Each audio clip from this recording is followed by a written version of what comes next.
Genesis. Cette chanson est dédiée à toutes les mamans du monde. Abia dans l'année. Amanda Ogegi. Abia dans l'année. Amanda Ogegi. Oh Kiki Pata. Abia dans l'année. Amanda Ogegi. Cette chanson est pour toi, maman, toi grâce à qui je vis. Je te dis merci, Titi d'Abel le charmeur. Tu m'as supporté pendant des mois, tout seul dans la souffrance. Femme au rancœur, maman Victorine là. Heureuse tu étais quand tu as entendu mes pleurs. À la maternité, Miss de Miss. Tu as veillé sur moi, tu as supporté mes premiers pas. Accepté mes caprices. Ouais, Marie, allez, dans l'année. Amanda Ogegi. Abia dans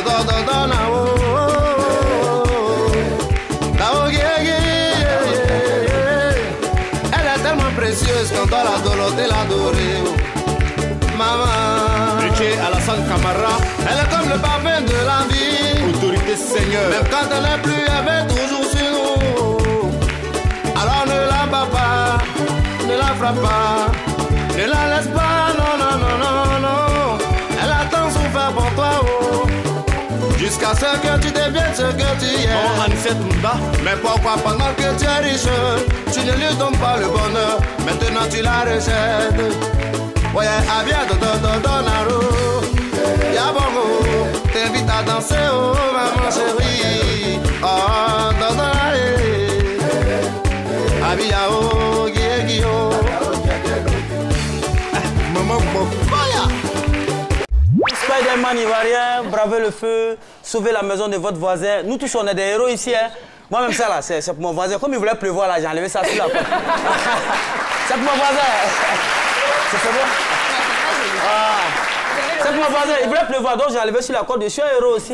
C'est pas forcément le feu, hein. Voilà, donc je veux dire que c'est ça, c'est pourquoi moi, la fête des mères, si on pouvait célébrer aussi les voisins souvent, la fête des voisins, ça allait. Oui, mais ça existe. La fête des voisins, mais pourquoi on ne célèbre pas ça? Les voisins eux-mêmes, ils ont peur, bon, on va les célébrer. C'est bon, la fête des voisins. La fête des voisins. C'est très important. On dit la première famille de l'homme, c'est ton voisin. Le voisin, quand on dit au secours, là, c'est pas la police qui est au secours. Quand quelque chose t'arrive, tu cries au secours. Tu veux t'adresser au voisin, même si vous ne vous parlez pas. C'est de lui qu'il s'agit. Et le voisin, c'est celui qui est juste à côté de toi. C'est le mur même parfois qui vous sépare. C'est un acte héroïque, c'est le mur qui vous sépare. Le voisin est le premier à savoir si dans cette maison il aura un enfant bientôt ou pas. Parce qu'en fonction des cris, il sait tout. C'est le premier, voilà. Donc, faut pas chercher la fille de ton voisin, faut pas chercher la femme de ton voisin. Nous aussi, on a des voisins. Je profite pour lancer ce message-là. Faut pas chercher la fille de ton voisin. Je sais de quoi je parle. Non, non, non. On se comprend au quartier là-bas. On se comprend au quartier. Et c'était un acte, je dis que c'est ça. Moi, je dis, en même temps, c'est tout le quartier que vous avez sauvé. Hein. C'est même pas seulement le voisin. Parce que si la maison avait pris feu, le quartier allait cotiser. Vous avez pagné le quartier de la cotisation. Et vous êtes un héros du quartier, pas seulement du voisinage. Et nous sommes en Afrique et chez nous, le voisinage compte beaucoup. La cohésion sociale, nous faisons montre de cette situation-là chaque fois. Et je veux dire que le voisin, c'est lui parfois qui te donne les condiments. Les mamans sont là, le sel, les cubes d'assaisonnement, cuda, tout ça, c'est ce voisin. On prend. Donc, vous êtes allé sauver chez vous. Parce que si ça prenait feu, tu allais partir prendre ça comment? Il y a donc environ 3 semaines, je crois que c'était dans la période de l'Ascension, c'est bien cela. C'est ça. Voilà, où vous avez posé un acte extraordinaire. Pour le sauvetage, je peux dire c'est Dieu qui a permis que je sois à la maison à ce jour. Parce que je suis un commerçant, je vends de la friperie avec le Nigérian. Voilà. Donc, le jour-là, j'étais à la maison, je me reposais. Et tout d'un coup, mon ventilateur a cessé de tourner. Et j'attends des femmes qui sont au dehors qui commencent à crier. Donc je sors de la maison pour en savoir plus qu'est-ce qui se passe. Et la voisine qui est à côté, mettant la main, elle regarde au 3e, il y a du feu. Maintenant, ceux qui étaient là, ils ont commencé à composer le numéro des sapeurs-pompiers. Ça ne passait pas. Tout d'un coup, bon, j'ai eu la force et le courage de partir. Avant de rentrer dans la maison, je me suis mouillé avec un seau d'eau. C'est comme ça, je suis rentré. Mais avant de casser la porte, il y avait des personnes qui étaient là, qui avaient peur de sortir parce qu'il y avait du fumée partout. Il y avait un vétérinaire qui était là, je l'ai évacué d'abord. avec une femme qui fait salon de coiffure. Et je l'ai évacué aussi. Bon, avant d'aller plus loin, je veux savoir, qu'est-ce qui vous a motivé à poser cet acte-là? Parce que vous n'êtes pas quand même sapeur-pompier. Et voilà, vous vous levez. Et c'est même pas votre maison qui était en danger. C'est les voisins. Oui, c'est les voilà. voisins. Mais qu'est-ce qui vous motivait au juste? Bon, j'avais un objectif dans ma tête. Il n'y avait pas un à rien passé, c'était à tout prix éteindre le feu. C'était ça seulement qui était dans ma tête. Et éteindre le feu, vous avez bien fait parce que le feu pouvait se propager, surtout que c'est dans un bâtiment. Oui. En plus, au 3e étage, au fur et à mesure, voilà, le feu se propage et tout le monde est en danger. Excusez-moi, est-ce que vous l'aviez déjà fait auparavant? Est-ce que vous avez déjà sauvé une vie ou c'était la première fois? Bon, je peux dire au village, il y a des occasions qui se présentaient pour pouvoir aider certaines personnes. Vous avez pris quand même quelques dispositions? Oui, j'ai pris quelques dispositions pour pouvoir évacuer 2 personnes qui étaient dans l'immeuble. Quand j'ai évacué, la porte était fermée. Donc, j'ai cassé la porte. Quand j'ai cassé la porte, j'ai trouvé des matelas, la télé. Je me suis dit, c'est de l'argent qu'ils ont mis dedans. Pourquoi laisser le feu gaspiller celui-là? Donc, j'ai fait sortir, il y avait des amis qui sont venus en aide, qui m'ont aidé à évacuer. Il y avait un seau d'eau qui était là, qui était rempli d'eau. J'ai versé sur l'incendie. C'est là maintenant, le feu a pris de l'ampleur. Le feu a pris de l'ampleur et j'ai demandé qu'il m'apporte du sable avec un peu d'eau pour pouvoir verser sur l'incendie. Et puis, vous n'aviez pas d'équipement. Non, non. Et c'est votre vie aussi que vous mettiez en danger. Je veux dire, vous auriez pu mourir par asphyxie ou dans l'incendie même. C'est exact. Brûlé. Oui, oui. Mais Dieu est au contrôle de tout. Votre première préoccupation, c'est bon, c'est vrai que vous avez sauvé des gens, mais c'est de soulever les matelas, les faire sortir, les télévisions. Non, mais moi, j'aurais même pas pensé à ça. Pas du tout. Où est-ce que vous avez trouvé la force justement pour garder le sang-froid? Parce qu'en général, quand on a des incidents pareils, on a tendance à paniquer. C'est clair. Complètement. Ok, c'est vrai ce que vous dites, mais dans la vie, il faut avoir la maîtrise de soi. Quel que soit le problème, il faut avoir la maîtrise de soi. Il ne faut pas te paniquer. Donc c'est comme ça que j'ai fait et puis j'ai progressé. D'accord. En même temps, il est important de mentionner que ce n'était pas la première fois. Lorsque vous étiez au village, vous aviez seulement 11 ans, vous avez réussi à sauver un bébé qui était sous un apatam. Et au village, tu ne peux pas rester au village forcé, tu dois accompagner les parents au champ pour aller nettoyer. Donc c'est comme ça, je suis quitté au champ. Je suis arrivé, j'étais fatigué. Maintenant, il y avait une femme qui était dans la cour. Vous savez, au village, les petits campements, il y a des bois, des fromagers, etc. Mais il y avait une tempête qui était là, ça cachait la branche d'un fromager qui venait sur la patame. Maintenant, il y avait ma grand-mère qui était là. Elle a crié en langue pour dire comme ça que la branche là va tomber sur la patame. Donc j'étais là. Oh, le bébé était couché sous la patame. Le bébé était couché sur la patame, exactement. Et je ne voyais pas la maman. Donc, tout d'un coup, j'ai déposé la machette que j'avais en main. Je suis allé secourir l'enfant. Quand j'ai pris l'enfant, que je suis sorti en bas de l'hangar, l'endroit où le bébé était couché, c'est là exactement la branche est tombée. Donc, vous avez sauvé un bébé à 11 ans. Lorsque vous aviez 11 ans. Et lorsque vous avez 25 ans, vous sauvez non seulement des personnes, mais tout un immeuble. Ah, franchement. On imagine quand il aura 40 ans, il va sauver tout un pays.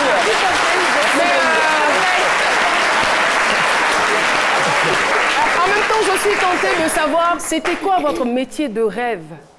Quand j'étais petit, j'ai dit, si jamais les parents me mettaient à l'école, que j'avais l'occasion d'aller à l'école, j'allais devenir soldat.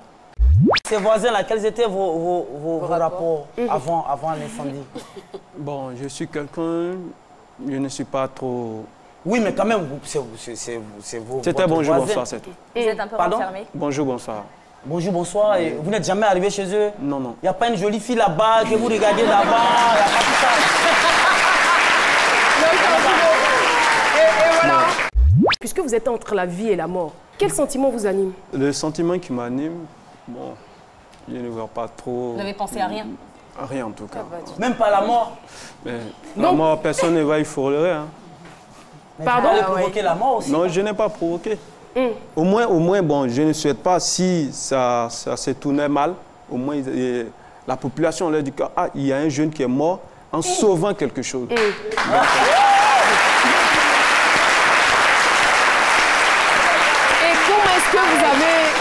véritablement réussi à maîtriser le feu? Oui, une bouteille de gaz mais qui pouvait commettre plusieurs dégâts. Ça, c'est clair. Voilà, maintenant, ouais, avec des intermédiaires du monsieur ici présent, d'autres personnes me disaient, mélange l'eau avec ceci, cela. Donc, j'écoutais au moins ce qu'ils disaient. Et moi aussi, je me donnais des idées et puis je mélangeais. Puis... Partagez-nous cette recette magique.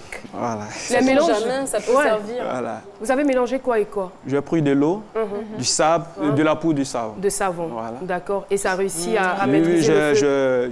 J'ai fait le mélange de trois et puis j'ai versé sur la bouteille de gaz qui a maîtrisé un peu le feu. Et j'ai pris un drap, un gros drap mouillé pour étouffer le feu avec. Merci à Foukeïta d'être notre invitée dans Chap Chap. On démarre. Bonjour. Chanteuse ou griotte? Les deux. Chanter ou composer? Je préfère chanter. Hein. Abidjan ou Odiéné? Odiéné. Oumou Sangaré ou Aïcha Koné? Aïcha Koné. DJ Arafat ou Serge Beno? Ah ça. Et tous sont mes enfants, hein. Les deux. Sidiki Diabaté ou Fally Ipupa? Je préfère Sidiki Diabaté. Se produire en concert ou à un mariage? Les deux. Asek ou Africa? Asek. Griotte ou diva? Je suis diva. Film ou série TV? Série TV. Go Michel ou Jimmy Danger? Bon, Go. Les Guignols d'Abidjan ou Ma Famille? Ma famille. Or ou argent? Les deux. Célibataire ou en couple? Elle est mariée. Agir ou comprendre? Comprendre d'abord. Séduire ou être séduite? Qu'est-ce qu'il faut choisir entre les deux? Je préfère séduire. Politique ou business? Business. Présent ou futur? Futur. Futur. Le premier médicament, le premier remède de la maladie, c'est d'abord, elle est psychologique. Dans ta tête, il faut refuser de la maladie. Quelqu'un peut avoir sida, mais quand il a un mental fort, il est plus à l'aise que celui qui a carie. Tu as carie, tu n'as pas un bon mental, sida même est plus bien que toi. On a chanté la chanson, voilà, il dit qu'elle a. Il dit, pardon, tu chantes bien, tu m'as dessus, quel est ton mec, pardon. Il faut rentrer un peu dans la coupée décalée. Il faut rentrer un peu dans la coupée décalée. C'est les articulations. Tu pensais que si tu faisais Roucascas, tu allais avoir atroce. Quand tu fais ce genre de rythme, à la fin, tu ne peux jamais avoir ça, de douleur musculaire, tu ne peux jamais avoir ça. Eddie, aujourd'hui, tout le monde le sait, par le biais de la télévision, nous l'avons dit, vous souffrez de l'arthrose. Et j'aimerais bien vous poser la question de savoir comment tout ça a commencé. Les arthroses, en fait, c'est une maladie articulaire, hein. C'est le manque de sédentarité. Voilà, pour parler simplement, pour que ce monsieur-là comprenne, parce que lui, c'est un homme de terroir. C'est mon avis. Hein. Voilà, la sédentarité, quand on parle de sédentarité, ça veut dire quelqu'un qui est beaucoup renfermé, qui ne sort pas. Qui est inactif. Comme il le disait, si je faisais des coupés décalés, que je me roulais là. Un peu de roucascas. Voilà, un peu de roucascas. Moi, me concernant, ça a commencé par des crampes. Hein, des crampes que j'ai eues dans les doigts. Dans le visage, j'ai même pensé que j'allais avoir... Des crampes dans le visage, dans les doigts, je sais, mais dans le visage. J'ai pensé que j'allais avoir un AVC. J'ai pensé que j'allais avoir un AVC parce que j'avais des crampes là dans les doigts. J'avais des crampes dans le visage, ma bouche qui se tordait. Je sais que ça va choquer plus d'un. Ma bouche qui se tordait et puis je ne comprenais pas ce que c'était. Et puis après, il y a eu les édèmes. Hein. Les édèmes, quand les médecins parlent de... Vous savez, quand tu es malade, là, tu es renseigné hein, sur les termes. Bien sûr, c'est pourquoi je parlais d'instruction. Les édèmes, c'est quand les pieds s'enflent. En fait. Donc là, je me suis fait hospitaliser dans un centre. Quand vous allez à l'hôpital, que disent les médecins? Est-ce qu'ils identifient que vous souffrez d'arthrose? Après le diagnostic, après les examens poussés, ce qui a été décelé, c'est l'ostéoarthrite. Ça, c'est le nom un peu professionnel de l'arthrose. Hein. Mais quand vous partez sur Face, hein, oui, sur Google. Vous faites des recherches, ça vous sort arthrose. C'est le même nom. D'accord. Voilà, c'est une maladie qu'on sous-estime un peu parce qu'on mange gras, on grossit, on pense qu'on mange bien, la viande rouge et tout. Ça donne les arthroses, mais il y a une forme compliquée d'arthrose que j'ai, qu'on appelle la gonarthrose. Ça veut dire qu'il faut forcément mettre des prothèses, sinon ça vous rend invalide. Mais justement, Eddie, ça nous envoie là à vous poser la question de savoir le mal que vous avez, où est-ce qu'il se situe, comment est-ce qu'on le localise au juste? Oui, ça a commencé dans les 2 genoux. Aujourd'hui, je vous dis merci hein, parce que vous me donnez l'occasion de dire aux Ivoiriens ce que j'ai réellement. Parce qu'il y a des gens qui, pour être humble, hein, il y a quelques personnes qui aiment beaucoup Eddie, qui se disent, mais notre Eddie, là, qu'est-ce qu'il a au juste? Donc là, je veux dire, j'ai l'occasion de leur dire ce que j'ai réellement. J'ai des arthroses. Ça a commencé dans les 2 genoux, dans l'épaule droite, dans la hanche gauche. Donc, j'étais paralysé un moment. J'ai fait 1 mois d'hospitalisation et c'est une maladie à vie, malheureusement. Les arthroses, on n'en guérit pas, en fait. Vous allez prendre les anti-inflammatoires. Quand il va faire un peu grand froid, voilà, vous allez avoir mal dans les articulations. Ce qui vous contraint, vous, à rester tout le temps dans la chaleur. À garder les béquilles. Vous restez dans la chaleur, je veux dire, même quand il fait chaud, vous êtes obligé d'arrêter le split. C'est difficile. Même si chez moi, je ne veux pas rester dans un environnement assez frais, mais dehors, quand il pleut, c'est terrible pour moi, déjà.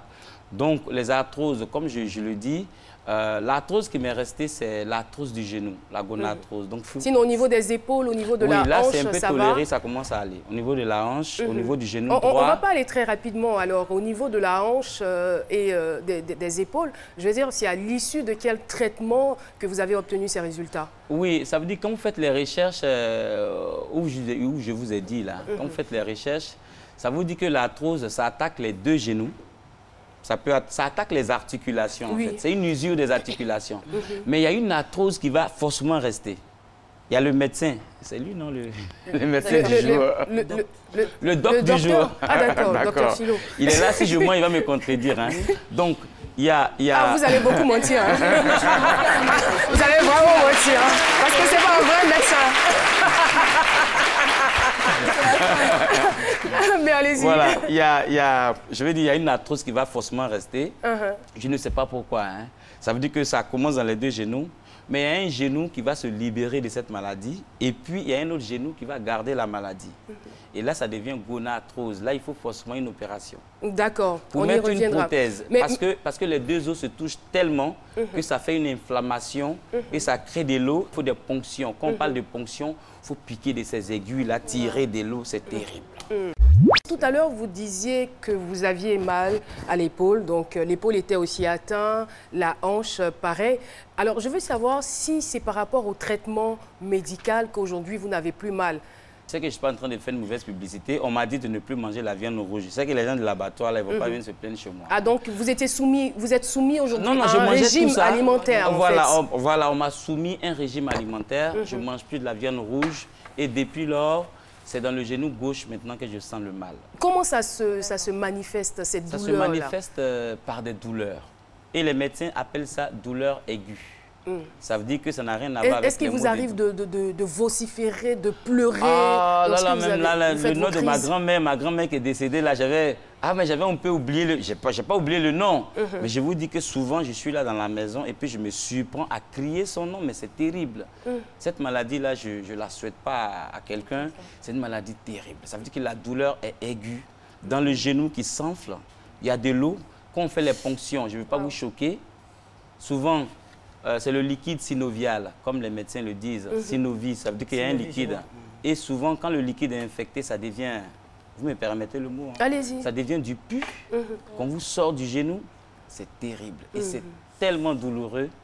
Et comme je sais que les Ivoiriens m'aiment et que je dois revenir, donc je me suis armé de courage. Mais justement, avant d'arriver...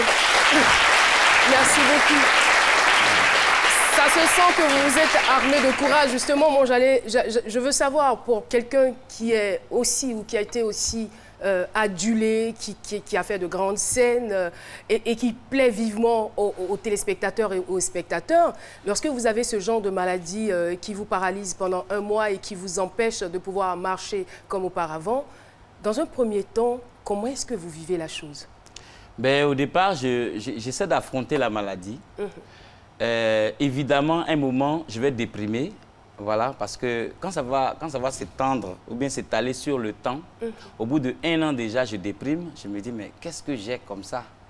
Maintenant, après, dans ma vie... Cette dépression vous pousse à faire quoi? À poser quel genre d'acte? Ben, cette dépression me pousse à... Ça change un peu mon attitude. Je deviens un peu... renfermé sur moi-même. Pas colérique, mais renfermé un peu sur moi-même. Hein. Et puis à un moment, je me dis, mais peut-être que ça va passer. Et à la longue, ça dure, ça dure. Maintenant, à un moment, ça rentre dans ma vie sociale. Et c'est là que c'est terrible. Parce que réellement, je suis handicapé sans l'être vraiment. Et c'est là que je commence... Quand vous dites ça rentre dans ma vie sociale?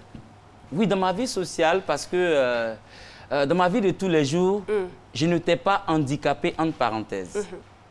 Et maintenant, j'ai les béquilles. Ça fait 2 ans maintenant que j'ai les béquilles. Je n'arrivais pas à l'accepter, à le supporter. Donc, je sortais, je partais en public. Je partais sur des scènes, dans des maquis, dans des anniversaires, dans des mariages. Vous en aviez honte d'aller sur scène avec des béquilles? Oui, c'est un test que je faisais pour voir si les gens allaient m'accepter comme tel. Et comment réagissaient-ils? Les gens coulaient des larmes et puis ça me choquait aussi. Est-ce que vous avez eu recours à une kinésithérapie? Oui, chaque fois. Les kinés, quand ils arrivent, ça me fait les ponctions. Et ça La permet... consultation, vous connaissez, ça fait 15 000 francs. Voilà, ça fait 15 000 francs. Et puis... le reste, excusez-moi. Oh, d'accord. Là, on va vous permettre de vous retrouver, Eddie. Au sens propre comme au sens figuré. Excusez-moi, excusez-moi. Et tu le sais, tu es mon ennemi. C'est ce qu'on veut me faire croire. C'est pas ta faute si on est séparés.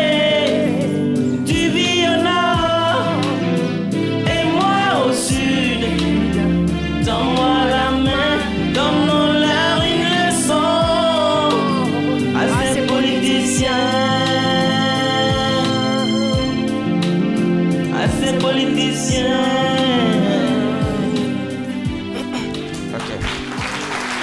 Oui. Pardonnons-nous.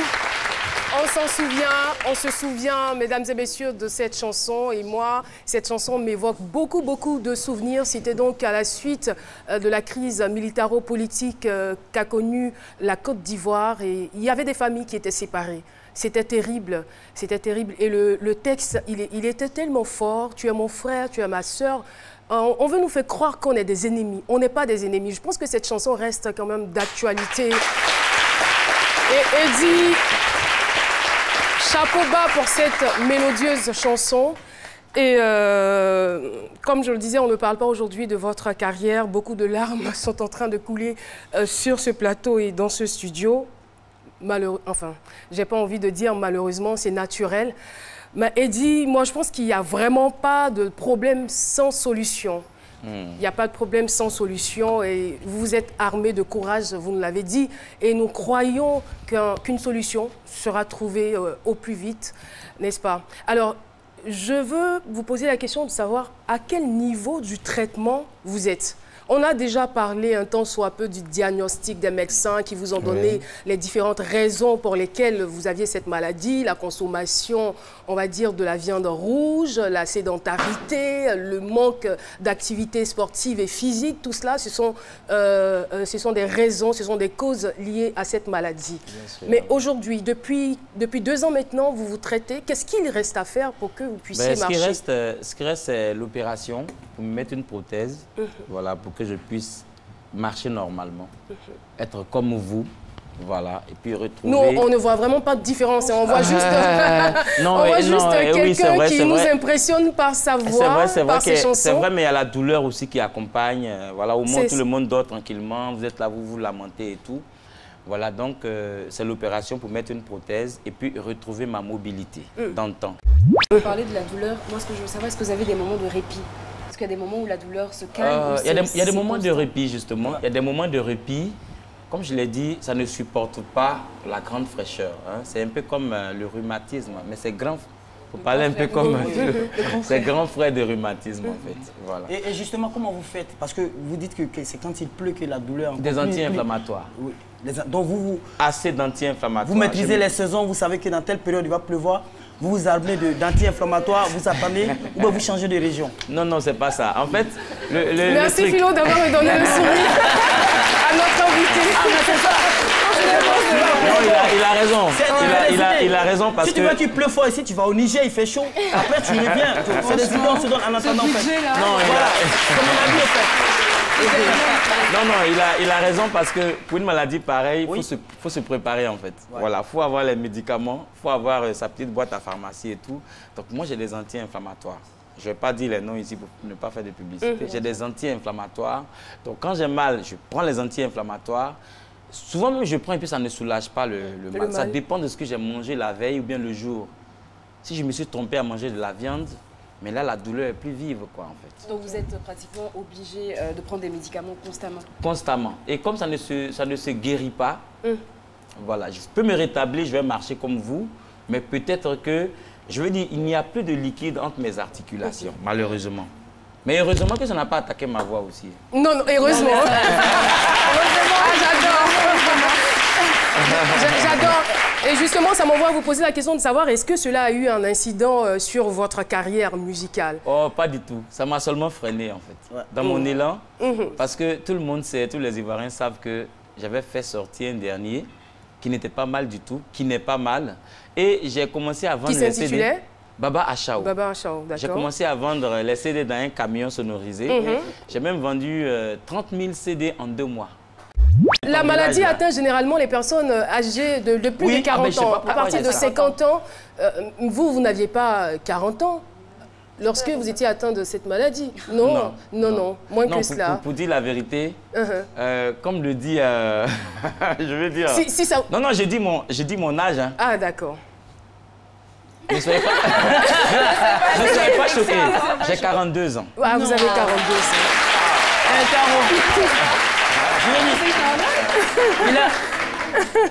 Il a raison d'évoquer l'aspect mystique de la chose selon des informations de sources non concordantes. Vous avez comme votre frère aîné, c'est Eskeli. Mon petit frère. Ouais, votre petit frère Eskeli qui a eu aussi sa carrière freinée par je sais pas, c'est pas la maladie. En tout cas, de toute façon, il est loin de la scène musicale. Et vous, à votre tour, voilà, le volet. Est-ce qu'il n'y a pas ce côté mystique? Est-ce qu'il n'y a pas en griffe une malédiction dans cette famille? Non, pas aller jusqu'à parler de malédiction. Mais je vais me confier aux Ivoiriens parce que j'avais fait un songe en fait. Et ça, j'attendais d'être sur votre plateau pour le dire. Hein. Ça, je ne le dis pas. J'avais fait un songe où il y avait quelqu'un qui était sur mes jambes et cette personne m'avait donné d'eau avec une machette et cette personne a frappé 3 fois sur mon pied gauche. Je n'étais pas malade. Après, la maladie vient, c'est mes 2 genoux, l'épaule droite, ma hanche gauche. Tout me lève, sauf le genou gauche. Si ce n'est pas le doc Philo qui peut m'envoyer dans son campement ou son village pour me sortir de là, où je suis là, je sais que c'est un problème un peu spirituel aussi. Voilà.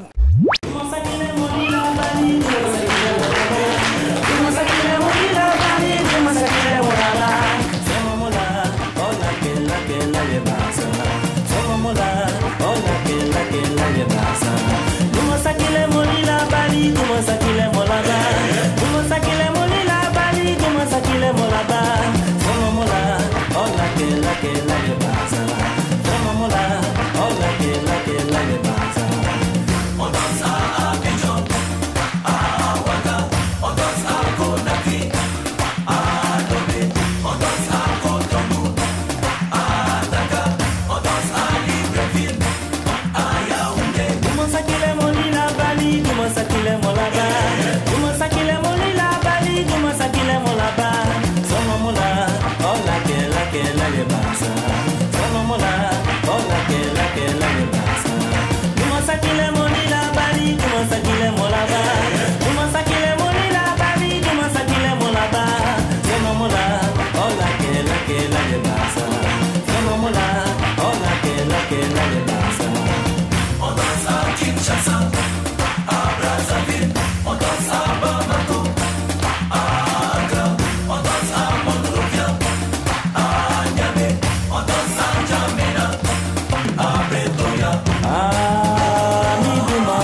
en tout cas pour la jeunesse ivoirienne. On vous a parlé de la méthode 0 francs pour démarrer une entreprise. Et Monsieur Maté, qui était passé sur ce plateau de C'est Midi au mois de juin l'année dernière, a une très bonne nouvelle pour vous. On regarde.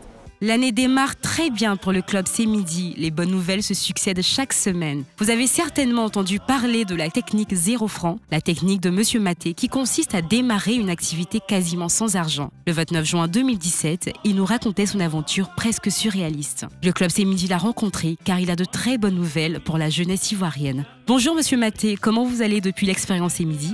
Bonjour Club C'est Midi. Écoutez, je vais à merveille. Ça a été une expérience extraordinaire d'avoir partagé mon expérience avec toute la Côte d'Ivoire, voire toute l'Afrique. Les retours de votre passage ont-ils été positifs? Les retours ont été énormes, quantitatifs et qualitatifs. Quantitatifs, il y a eu énormément de personnes qui m'ont contacté sur les réseaux sociaux. J'avais déjà atteint les 5000, mais bon, le nombre continue d'augmenter. Sur LinkedIn, je suis autour de 20 000. Impressionnant. Alors, quelle est donc cette nouvelle qui devrait réjouir toute la jeunesse? Écoutez, Club C'est Midi, la bonne nouvelle, c'est que nous avons lancé Bootcamp, un programme qui vise à former gratuitement 13 000 jeunes Ivoiriens et jeunes Ivoiriennes sur toute l'étendue du territoire. Et ce programme est lancé depuis 2 semaines. Qu'est-ce que ces jeunes pourront apprendre durant ces 3 jours? Bon, disons que sur les 3 jours, ils seront initiés aux techniques de l'entrepreneuriat 0 francs, qui est une technique de transformation, de changement de mentalité, qui montre aux jeunes comment démarrer son entreprise sans avoir recours à un financement extérieur. Et quelles seront les retombées de cette formation? Avec en main leur plan d'affaires et leur business plan, ils peuvent donc être mis en contact avec des institutions de microfinance qui sont partenaires. Et avec ces institutions de microfinance partenaires, ils peuvent décider, n'est-ce pas, de financer les projets bancables. Vous croyez fermement à la méthode 0 francs? Je suis à 100% croyant dans cela. Pouvez-vous nous donner 4 qualités d'un bon entrepreneur? Un entrepreneur, c'est quelqu'un qui a la foi, qui croit. Le deuxième élément clé pour un entrepreneur, à mon humble avis, c'est la persévérance. Il faut persévérer. Le troisième élément que je citerai, c'est de pouvoir avoir la rigueur. Tu es obligé d'être rigoureux avec les autres et d'être rigoureux avec toi-même. Et la dernière valeur que je pourrais dire pour un entrepreneur qui doit réussir et qui va réussir, c'est d'avoir justement des valeurs. Et pour moi, l'entrepreneuriat n'est pas simplement de pouvoir créer une entreprise et d'être prospère, mais c'est de communiquer des valeurs.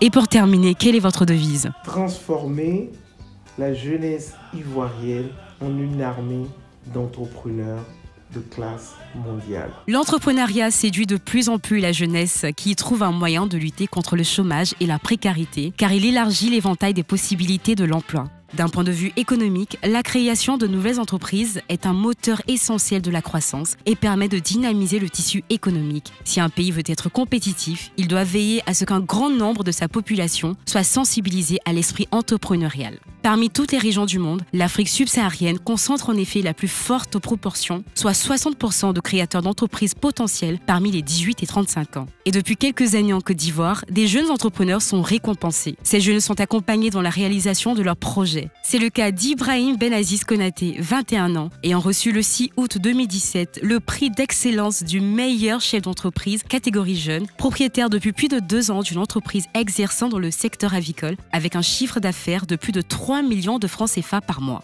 La Côte d'Ivoire, qui a une population majoritairement jeune, veut inculquer au sein de la jeunesse la culture entrepreneuriale et lutter contre le chômage des jeunes. Mais si la création d'entreprises semble être l'une des clés pour accéder au développement, il faut que ces entreprises soient solides et cela passe impérativement par la formation. L'auteur de cette œuvre que vous voyez, Mie John, son incroyable histoire. Bonjour Madame Ocho, merci de nous rejoindre ici. Et lorsqu'on lit votre œuvre, parce que je l'ai parcourue, on a beaucoup d'émotions. Que voulez-vous transmettre à travers cette œuvre? C'est vrai, cette œuvre est empreinte d'émotions. Juste pouvoir parler à la jeunesse actuelle et dire que, quelle que soit la façon dont vous êtes né, là où vous êtes né, de qui vous êtes né, comment vous êtes né, c'est possible lorsqu'on veut réussir.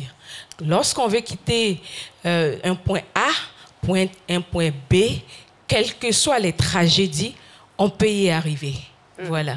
Merci beaucoup. Et vous êtes déjà arrivé à cette deuxième partie où on comprend avec votre œuvre que vous... J'aurais dit une autobiographie, mais ce n'est pas vraiment une œuvre autobiographique vu que vous parlez de l'histoire de votre père. Je me présente, Marie-Chantal Béhi, épouse Osho. Je suis la cadette d'une grande famille et je dirais que le personnage de ce livre a été créé. Ce n'est pas mon père, bien sûr, qui ressemble à mon père. Et son nom, c'est Abi Richard.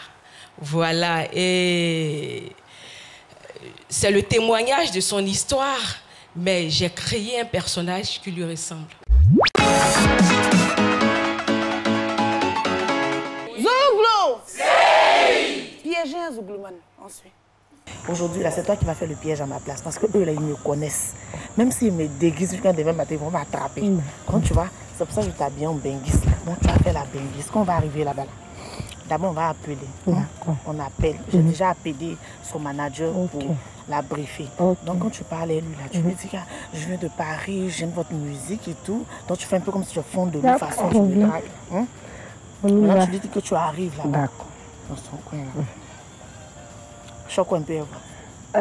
Je viens de Paris, donc bon, ça a passé, ça a glissé.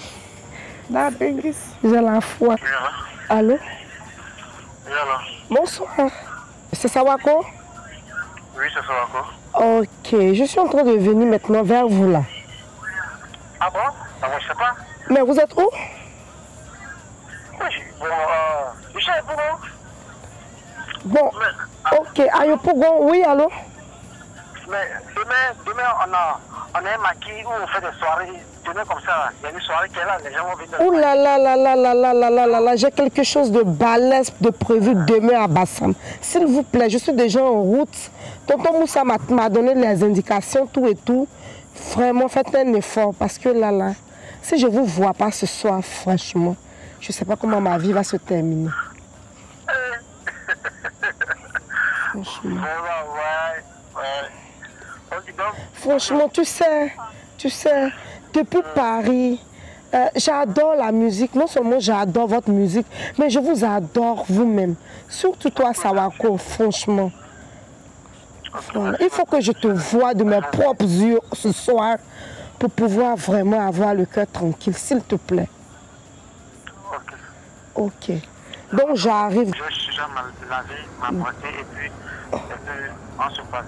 D'accord, c'est aimable, hein, mais ok. D'accord. Attends, tu te fais chic, hein, tu te fais propre, hein, comme je te vois sur la vidéo là. Non, ça va, j'ai pas envie de me compliquer la vie. J'espère que je vais adorer en tout cas. Ok, bisous, tout à l'heure.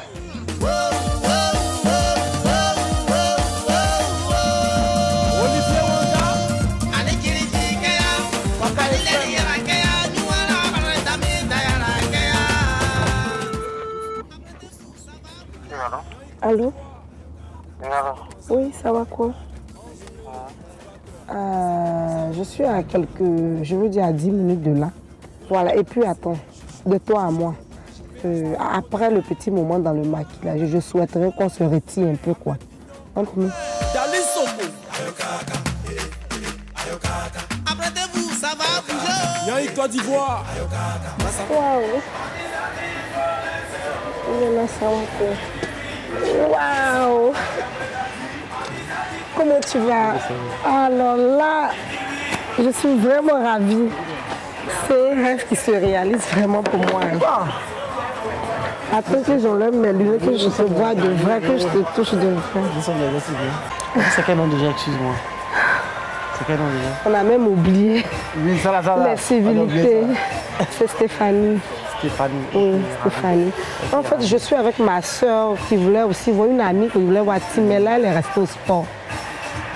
Voilà, elle allait faire un peu de sport. Donc, je lui ai dit, ok, moi, je viens. Mais je pense que d'ici là, elle va me rappeler. Ok. Ça va. Tu me permets? Ça va. Vraiment, tous mes encouragements. Vraiment, je sais que c'est pas facile. Voilà, mais bon. Dieu verra. Vraiment. J'espère que je t'ai pas... C'est le plus joli maïs désert. D'accord, Tu veux un d'accord. maïs désert, tu viens ici, t'as vraiment. À n'importe quel moment. C'est où les toilettes? Je vais me mettre à l'aise un peu là. Tu m'accompagnes un instant un peu, s'il te plaît. Ah, waouh, vraiment. Je vais... Pardon. Pardonnez. Pardonnez, ne lui faites pas de mal. Seigneur, ne lui faites pas de mal. Ne lui faites pas de mal. Ne lui faites pas de mal. Seigneur.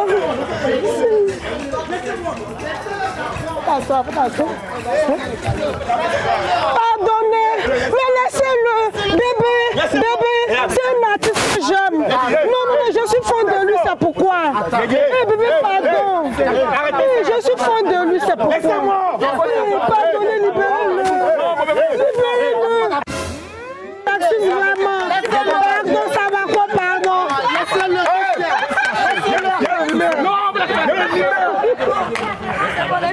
Ça va quoi? Chouchou, pardon. Pardon, mon amour. Je t'aime. Ouais, y'a pas de drap. Merci. Ça va. Regarde la couleur. Mais... Attends, c'est à moi que tu fais ça. C'est Carole Blédou. Complice. Vas-y. On a également Stéphane.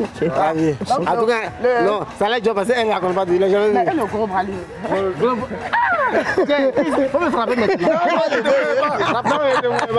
Valérie aussi, le manager. Valérie, viens. Voilà, le manager complice. Valérie. Ah, c'est qu'à droite, c'est bon. Donc, un mot à l'endroit de tous ceux qui nous regardent. Non, pas un mot, hein, Nathalie. Tu es chanteur. Voilà, rapproche-toi de la famille.